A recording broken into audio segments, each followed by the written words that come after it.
I'm Honesty from Raw Adventures. I'm the events manager and working on some of our bigger events. We're going to go through what you would want to wear and carry with you on a standard mountain day. So whether that's our Climb Snowdon days, Climb Scafell Pike, Climb Ben Nevis, or any of the other peaks that we can guide you on in the UK and overseas as well. You want to start off with what you're wearing, so that's a lot of layers if you can. So you want to go with a good base layer to begin with. Depending whether you're summer or winter, you need lots of layers that you can take on and off as the weather changes, as you get higher up, as the temperatures change throughout as well. You want to start with some walking trousers, walking leggings if you want to as well. You just need to make sure that they're not jeans, they're comfortable, they don't rub, and that you have separate waterproof trousers as well. You want to start with your walking trousers or leggings, that's absolutely fine. You just need to make sure that you have a good pair of waterproof trousers as well as that can go over the top. If your trousers are water resistant, you still need a good pair of waterproof trousers that go on over the top. That protects you from the rain, but also the wind if it gets a bit windy at the top of the mountain. Then when we're talking about base layers, you need to make sure that you've got those layers like we say. So short, lighter layers that can go on as you get colder, as you go up the mountain, and something to go over the top once you stop for your sandwich and to enjoy the view at the top of the mountain as well. Ideally, if you can pop it in a dry bag, so if you have your spare layer in a dry bag so it doesn't get wet, in your rucksack ready to go. Even on some of the warmest days, that's what you need, because it can get very cold once you've stopped walking, especially if you get a little bit sweaty on those summer days as well. Once you've got your layers, you want to make sure you've got a good waterproof jacket to go over the top. You need to make sure that it has a hood with it as well. Otherwise, if it does rain, all of that rain's just going to go in your collar and you're going to be wet through. Ideally, if you can look for a jacket that has taped seams as well, that just means that the seams are actually waterproof as well. So you're not going to wear a jacket and then it's just going to leak through all the seams for you. So a good waterproof jacket, and you can tell by the outside and the inside, it just looks like someone's taped up those seams, as we say. And you can usually feel that in the stiffness. Make sure it goes over all of your clothes, so a little bit longer. Make sure it's not too short as well, because otherwise your layers are going to get wet on there. So layering system, and then a good pair of waterproof trousers and a waterproof jacket with that hood as well.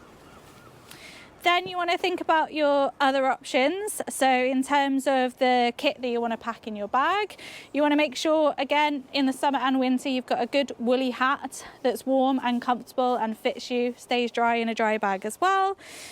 A good pair of gloves. They don't have to be waterproof, but if they can be, that's even better. Again, just make sure you can get them on nice and easy. And then if they can go in the waterproof bag or kind of dry bag as well, to keep them nice and dry throughout. And something that I never go without on a mountain is a buff or a neck warmer. This can be used in all weathers as well, so it can go around your neck to seal off those little gaps in the wind, as a headband, as a hat, many other uses as well. So if you can get yourself a buff, that's one of my go-to bits of kit for you as well. We get one of the most common options or questions that we have is the footwear. So on all of our mountain peaks, you should be wearing a good pair of walking boots. That's with your ankle support as well, with good tread. So you want to make sure that they're not worn on the bottom, otherwise you're going to be slipping and sliding all over the mountain.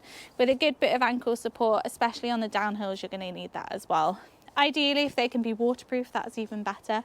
And then within that, you want to make sure that you go for a good pair of walking socks. Make sure they're walking socks, not cotton socks, not football socks, because they will rub and you will get blisters.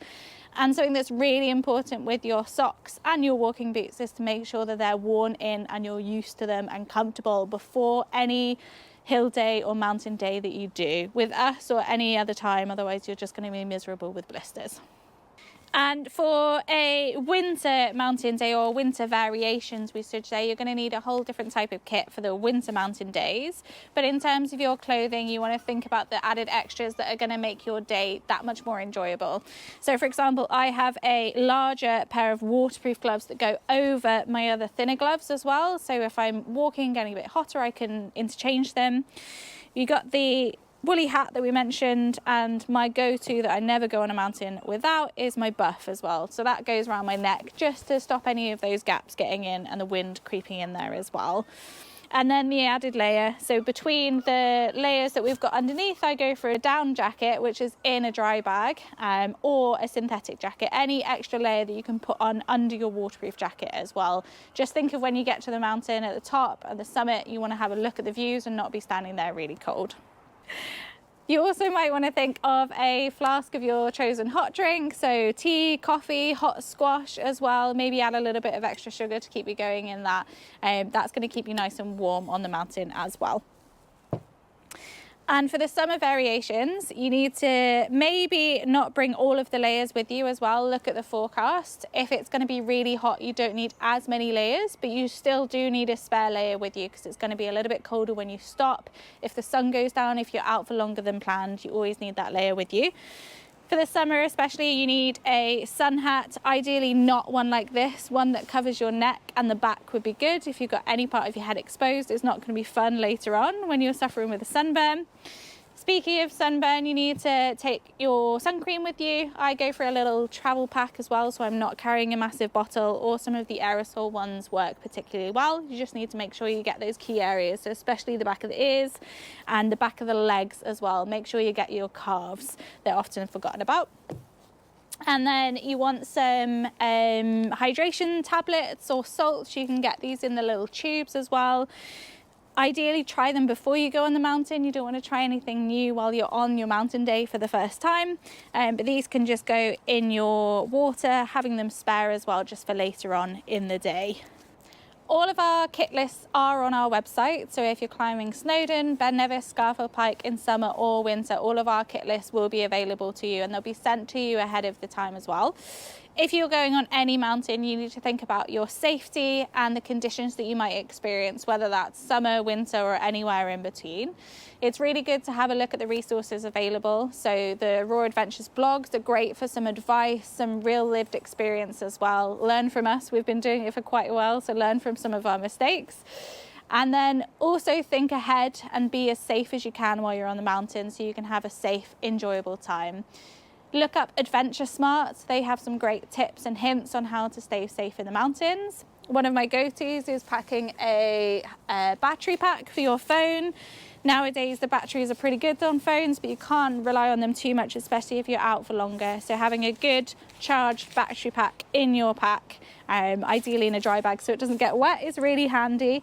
And thinking of those safety measures, so making sure you're telling people where you're going, the route you're choosing, how long you're going to be and when you expect to be back as well.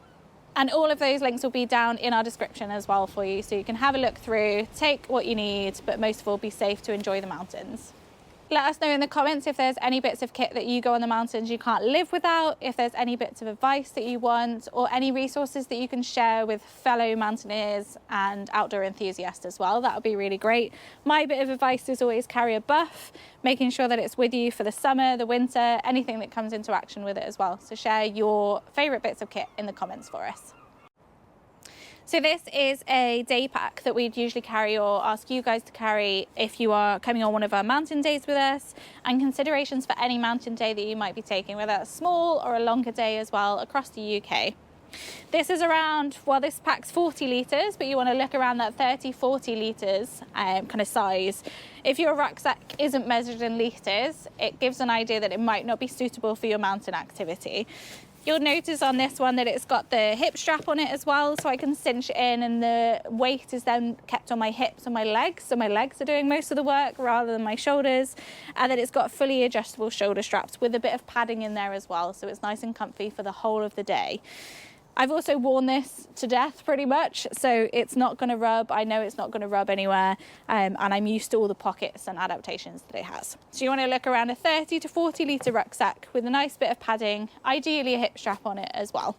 When you think of what's going in the bag, we have all of our kit lists on our website, which will give you an idea of what to take with you for any mountain day, no matter where you are across the UK. You want to think of what goes in there in terms of your personal kit, but maybe something for the group as well. So think of that extra bag of Haribo to keep everyone going later on in the day, but most of all, you've got to think of your safety kit. So within that, you've got your waterproof jacket and your waterproof trousers if you're not wearing those already. In the summer, you want to think of a sun hat, one that covers all of your head as well, not a mesh one like this. You want a nice wide brim and ideally something that covers your neck. You've got to think of those winter variations as well, and even in the summer it can get very cold on top of the mountains, so having a good woolly hat and a good pair of gloves as well, so you can make the most of your summit view and not be standing there cold or rush off the summit because you're feeling cold as well. And that's even in the summer when you've been working hard, you stop at the summit, you cool down very quickly. My go-to bit of kit is my buff and my neck warmer. This can be worn as a buff, a neck warmer, a headband, and can have multiple other uses while out on the mountain as well. We've got our emergency kit as well. Thinking of summer, you've got your sun cream and your electrolytes, and then also thinking of winter. So around this time of year, I always want to carry a hot drink with me, so I go for hot squash, but hot tea, hot coffee, whatever you prefer. Maybe add a little bit of sugar in there just to keep you going later on in the day as well, and that goes in my bag throughout the winter. You always want to make sure that you've got enough water with you, making sure you're hydrated throughout. I usually go for a 2-litre hydration pack in the back so I can just sip on the move. I don't have to stop and put my bag down, and then I go with a spare bit of water as well. Making sure you've got enough water throughout the whole day. You're always going to need slightly more than you think, so do pack that extra bit of water, making sure you can enjoy the mountains as safely as possible. You also want to make sure you've got your spare layer with you, no matter the summer or the winter. And I put this in a dry bag as well to make sure that it definitely doesn't get wet, even in the rain as well. And that's nice and safe tucked in my bag. Then you've got your first aid kit, a vital bit of kit in there, especially with blister plasters, just in case you get caught out on the hill as well. Head torch, no matter what time of day you're going out, just in case you get caught out, and anything else you might want in there as well. Okay, so to make sure that you enjoy your mountain day as much as you can, you want to make sure that you're fully hydrated throughout. So whether that's just with water in a hydration pack, as well in the winter you might want to think about a flask of drink as well. Just making sure that you've got enough water and then some for your whole mountain day. Within that, you want to think about your food as well. You want to be fueled and happy throughout the full day. Always take extra snacks. Don't just rely on the sugary food as well. Haribo won't get you up and down the mountain in the happiest state in the world. So think of those complex carbs, that protein within that, things like pork pies, falafel, any sandwiches that you can make as well. Ideally go for a little bit of salt in there as well, and making sure that you're hydrated throughout. A good, complex, varied food will keep you enjoying your mountain day as much as you can. Sugar is great for later on in the day, but don't rely on it entirely for your mountain day. So for first aid kits, it's a non-negotiable when you go on the mountain, whether you're taking a group, on your own, or in a small group of you, group of friends or family. You want to have a think of what you need on the mountain. So blister plasters is ideal. Even if you don't think you're going to get them, they might crop up and you don't want them to ruin your day. Any personal medication that you might have, making sure you've got plenty, even if you're out on the mountain for a little bit longer, unplanned. Just make sure that you're fully prepared for every eventuality that you might come across in winter or in summer as well. If you have a look on the Raw Adventures blogs and website, you can see advice on there. And if you have any links that you want to share in the comments down below, please do let us know with that one. All of our Team Raw leaders have a wealth of experience and so much knowledge that they can't wait to share with you on the Climb Snowdon, Scafell Pike, Ben Nevis and any other mountain days that you join us on. They'll have enough kit with them to keep you and the group safe should the worst happen, but also to make sure that you're safe and you're enjoying your whole day with them out on the mountains. Please ask them questions, enjoy the stories that they tell you. They'll have an emergency shelter with them. That's mostly should the worst happen, but also if the weather is just a little bit minging on top of the summits, you'll be able to get inside that and just stay a little bit warmer for a short time. They'll also have a first aid kit with them, which is slightly more comprehensive than the first aid kits that you'll have with you, your personal first aid kits. And like I say, that is should the worst happen. They might also have some spare walking poles, so if you are having a little bit of trouble with your knees or any issues on the descents, or you want a little bit more stability, please let them know, because they will have some walking poles that you can borrow off them, and they'll be able to advise on how best to use these as well. We definitely recommend having walking poles with you if you're used to them. They can take up to 10% of the pressure of your body weight off your knees and your hips and anything lower down as well, which is really great if you think if you're spending your whole day out on the mountain. Just taking any extra pressure off your joints is a win. have a little bit of experience with walking poles, try them out at home, and any of our leaders can advise on how best to use them, what size and height they should be on the day for you as well. Our leaders will also carry some spare kit with them, so some gloves, hats, and maybe a spare layer or two. That's only really for emergencies, and you shouldn't rely on that. You should have all of your own personal kit, but if you are feeling particularly cold and your kit's just not up to muster on the day, please do let them know, because they might have something that you can wear. You're going to enjoy your mountain day or your mountain challenge or adventure challenge the most if you try and test your kit beforehand. If you're used to how your rucksack feels, if you're used to how your walking poles work, how your jacket feels and does up, or anything else that you might need. So please do have some fun with your kit, play around with it, see what works best for you. It's not a set list. While we have our kit lists on the website and they're our mandatory kit, you can bring any extra with that, but please do play around with it beforehand. Have some fun, try on different rucksacks at different shops, see what walking boots or walking poles work best for you, try on different hats, they all fit differently, and different layering systems as well. Everyone's unique, and you want to make sure that your mountain day is the most enjoyable it can be. You want to wear in any kit that you have, especially your walking boots and anything that you might wear, making sure they don't rub and you've worn them in properly, making sure you know how your rucksack works, how it fits properly, if you need to adjust it at all, checking how your walking poles work, how good your jacket is, any zips or pockets that you need to adjust, or any hidden pockets for snacks as well is always a benefit, and any other layering systems that you might need. Check if you're hot or cold, try on your hat and gloves, making sure that all your different bits of kit work together so you can enjoy your mountain day as much as possible. Hi, my name's Ross. This is my ice axe, but we'll come on to that later. I just wanted to add in a few extra things in regard to winter equipment. Honesty's already spoken to you about summer equipment on the mountains and how to keep yourself safe and warm and comfortable, and what you'd be required for a day from our kit lists from any of our Climb Snowdon, Climb Scafell Pike, Climb Ben Nevis or other mountain challenge days. What I am intending to do now is just give you a little bit more information about what you might need for winter. So I've got my big coat on. Well, I'm talking about this actually. We'll start with an ice axe, shall we? No, we won't start with an ice axe, actually. I'm going to start with some little bits over here. Many of you will be familiar with these things. So these are mistakenly referred to as crampons, but what they really are kind of slip preventers. Sometimes they get called yak tracks or micro spikes. They are not as robust as a set of winter crampons, and they're not designed for walking on steeper slopes on full winter conditions mountains. They are kind of designed to get you across the car park safely on a very icy day, but they do have their place. Some people will use them in winter running, like myself and my wife Kate and others of the team. If we go out winter running, we'll use these, and you can see that they have metal spikes on the bottom. As you can see there, two little metal spikes. They have interconnecting chains and a rubberized top.